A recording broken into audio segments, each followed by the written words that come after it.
Smoke, lava, earth. This fragrance straight up smells like a volcano eruption. Hello, welcome back to Seldomly Often. I'm Daniel. Today we're talking fragrances, and this is a practical review of Orto Parisi Terroni. These reviews are for fragrances I have a lot of experience with, multiple wears in many situations, and are meant to give you a general idea of what it feels to wear the fragrance. As per usual, despite doing a lot of research before buying these, I really don't like to go into details about notes and accords because I don't think that it really helps the end user understand what this fragrance smells like. Today I'm very excited to bring to you another Orto Parisi. This one here is Terroni.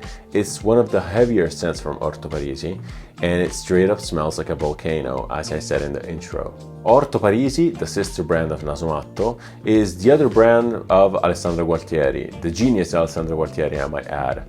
Orto Parisi, differently from Nasomatto, which is more of a generic, weird and quirky brand, Orto Parisi is a little bit more focused. This one here is an ode to his grandfather's vegetable garden. Orto means vegetable garden in Italian. I have a few Orto Parisi fragrances with me now, and also based on what I've read or seen in other reviews, these are somewhat of an ode to Italy, or rather the rural part of Italy. These fragrances are all quite challenging in their own way. They're all very beautiful, very transportative, and they all are incredibly good at telling a story. They all narrate a very specific part of the Italian territory or the specific part of the Italian culture. And Terroni is no different. I've covered Megamare in another review, and that's an absolutely gorgeous, interesting, long-lasting, and very ever-changing fragrance that talks about the sea. Terroni is a fragrance that talks about the earth. The earth as like a territory. Alessandro Gualtieri is always very ironic, a little bit tongue-in-cheek kind of humor, and he always references like sex and bodily fluids, and is always kind of like on the verge of being politically not correct. And the name Terroni in Italian is a quite offensive way to talk about the people living in the south of Italy. And it's about the people of the earth, basically, the people covered in earth. And that is something, you really can't hear it much in colloquial language anymore, but it was stereotypical to hear it from someone from Milano, for example, talking about someone from Naples or Sicily, etc. They would say, "You're such a terrone." And Terroni is about the lands of the south.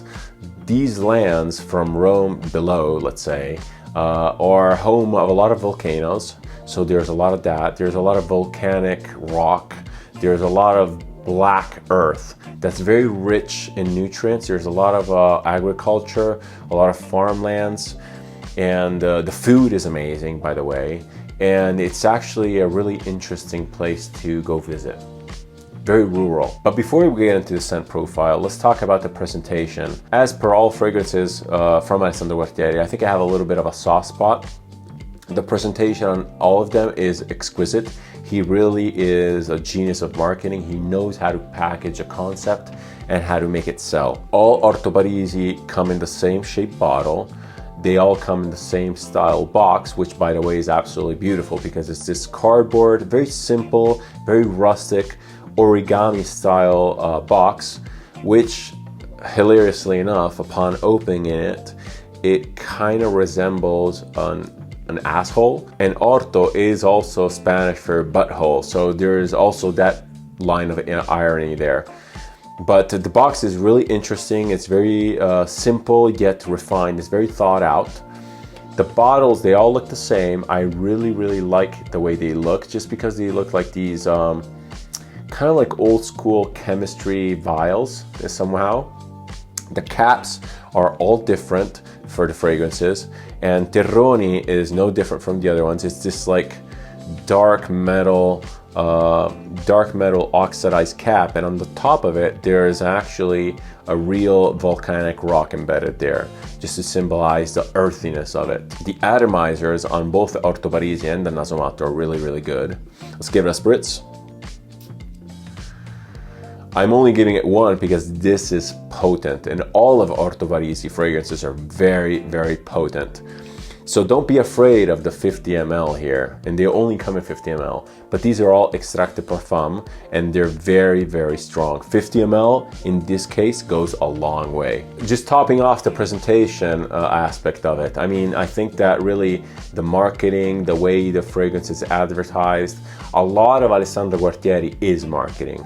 I feel that, and this is not a criticism, by the way, the fragrances live in the marketing. If you were to completely take away the marketing from Alessandro Guartieri's product, I think that they would not hit nearly as hard. A lot of it has to do with the imagery. A lot of it has to do with what the marketing says, with what the media is produced with these, and just the way people talk about these. Again, in a blind smell, these would not come across as not nearly as interesting. On to the smell.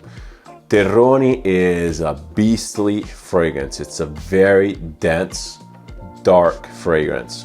Upon initial spray for this, you get straight up fire. It's like dark, black smoke. Black smoke, again, think about the volcano analogy. Think about the volcano imagery. You get this like smokiness, which is like burnt wood, like ash. Like dense, dark smoke, which sort of has a... There is something sweet in the background that is like this like burnt wood, but it's a sweet aspect of burnt wood, but it's almost like choking the way it comes across. I think that the opening is the highlight of this scent, actually. As I mentioned, these are fragrances that want to tell a narrative. The narrative in this case is the transition of the earth from like the volcano, like the primordial volcano, to what is essentially then like agriculture fields.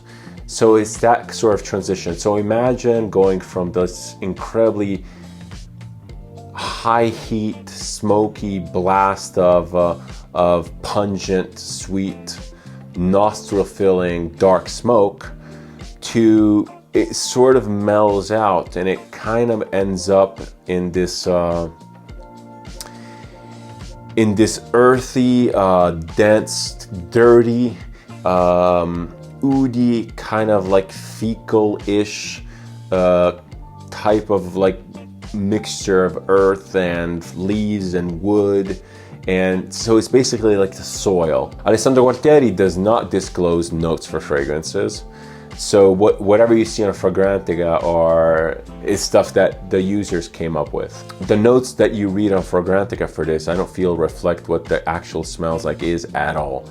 This is a relatively simple fragrance, meaning that it doesn't want to be super complex. It tells a very simple story. What it has is that it has very defined stages of change, much like Megamare. A little less than Megamare, but it still changes a lot. So that's the magic of the Alessandro Guartieri fragrances, I feel, specifically the Orto Parisi ones. So this incredibly smoky, dark, and almost sweet balsamic opening lasts for quite a bit. This is a very long-lasting fragrance. I think that this has been reformulated. I must have one of the later batches, but it still performs a lot. I think it underwent the same kind of reformulation process that Black Afghano had. And even for that one there, my bottle is relatively recent and it still lasts a long time. And this is such a unique, powerful scent that I probably wouldn't want it to last too long, just because it would be completely over-fatiguing and overwhelming. That being said, the opening for this is quite lengthy. It's about 2 to 3 hours of this like dense smoke.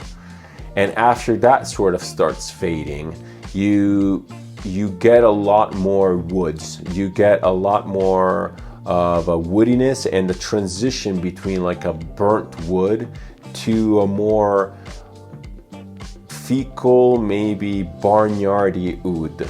The oud that's in here that sort of like underlines the whole fragrance from top to bottom, it's very similar to the oud that Alessandro Guartieri uses in Black Afghano. It's animalic in a way, It's sort of barnyardy, not too much, but the main character of the oud is that there is this strong gasoline component to it. It smells like fuel in a way. It smells like it smells very, very oily. It smells almost like diesel in a way. It actually really reminds me of diesel. And this oud note, it covers the whole fragrance, as I said, top to bottom. In the top, you don't really notice it. It might be the thing that is bringing a little bit of that sweetness in there. But as soon as that dark smoke subsides, the oud really takes a step forward in the fragrance and the presentation, and it sort of like leads the way. So, as said, you get this dark smoke that transitions to these like burnt woods, and the woods are less and less burnt, so that burnt flavor sort of evaporates, and they become more and more earthy. The imagery that comes to mind, again, is this like burnt landscape that is cooling off somewhat and is being taken back by the ground, basically by the earth. So everything is sort of decaying and kind of merging into itself and turning into this really rich, dark, dense substrate where eventually people then farm or practice agriculture. The dry down is very similar to the Black Afgano. The Black Afgano is basically pure Alessandro Gualtieri oud. That's what it is. And actually the cap for Black Afgano is this like burnt wood, which kind of really fits in the theme of this. As per all unusual scents, this one here is highly specific and very low versatility. I do not think that this is a scent for the office, although I have worn it to the office, and I wore it today actually.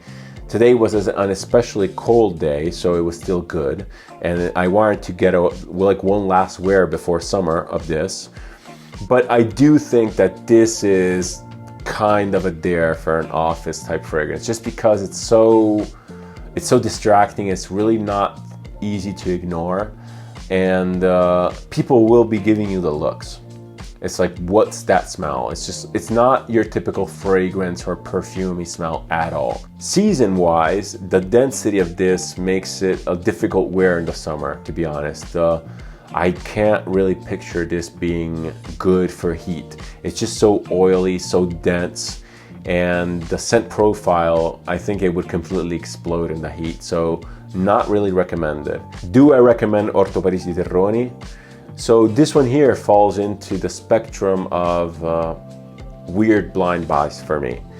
This is something that, yes, you could sample to see if it's up your alley, but it will probably not be a daily wear anyway. So paradoxically, this almost falls more into the blind buy, just because you're sort of accepting the fact that it's gonna be a weird fragrance, that you're buying it for the marketing and for the concept, and you're probably not gonna be wearing it a lot. If you like Alessandro Gualtieri, if you like his products, if you like his concepts, I would say just go for it. They are very unique fragrances. I think that they offer pretty good value, all considering. They run about 150 bucks. They are very strong, as I said. They only require a couple sprays, 2-3 sprays, and 50 ml will really last a long time. So I think that overall it's a good value, and it's such a unique product that, I mean, it's always like a talking piece if nothing else. I just like products that have an idea behind them and that are well thought out. And in the fragrance world, probably these are some of the best thought out products ever. Another one down. I hope this was informative, somewhat entertaining. I always appreciate your time. Thanks for that. It's totally not taken for granted. If you have any comments, suggestions, anything else, just please leave it down below. I will get back to you. It's an open conversation down there, and I really encourage that. Once again, thanks for watching. Until next time, and cheers.